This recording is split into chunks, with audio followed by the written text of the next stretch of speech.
क्या सिर्फ डिस्काउंट देने से सेल्स बढ़ती हैं? If you too are under this illusion, let me break it for you.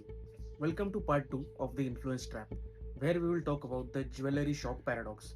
जहां प्राइस कम करने से लोग ज्यादा शॉपिंग करेंगे, ऐसा शायद ही कोई सोच सकता था. तो हुआ ये कि an employee in a jewelry shop was advised to sell an item which is rare only to that particular place, but वो इतना महंगा भी नहीं था. अब इतने टाइम से उस जगह का कल्चरल सिग्निफिकेंस बता बता के भी उस आइटम की सेल्स नहीं हुई. अब frustrated by this, the employee was advised by the owner to slash the price in half, but not sure उसने क्या पढ़ा कि literally double the price. अब अगले दिन ओनर ने जब वो सेक्शन खाली देखा तो उसे लगा कि people bought those items just because they were cheap. But on the contrary, जब उसने प्राइस टैग देखा तो he got shocked and wondered कि कैसे. Then he realized कि लोगों को लगा कि ये तो कुछ तो यूनिक और रेयर है और इसकी प्राइस भी ज्यादा है, तो चलो खरीद लेते हैं. This phenomenon is called judgmental heuristics. अब उन टूरिस्ट ने ऐसा क्यों किया?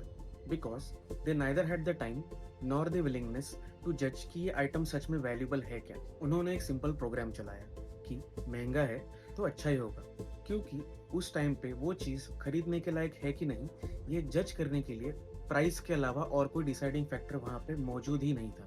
अक्सर जब हमारे पास भी चीजें खरीदने के लिए टाइम या नॉलेज नहीं होती, तो हम प्राइस को ही क्वालिटी का ट्रिगर या शॉर्टकट मान लेते हैं.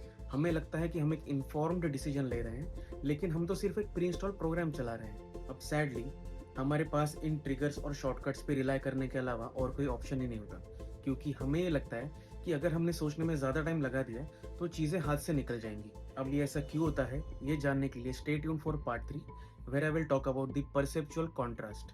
सुनने में काफी कॉम्प्लेक्स लगेगा, लेकिन है बहुत सिंपल.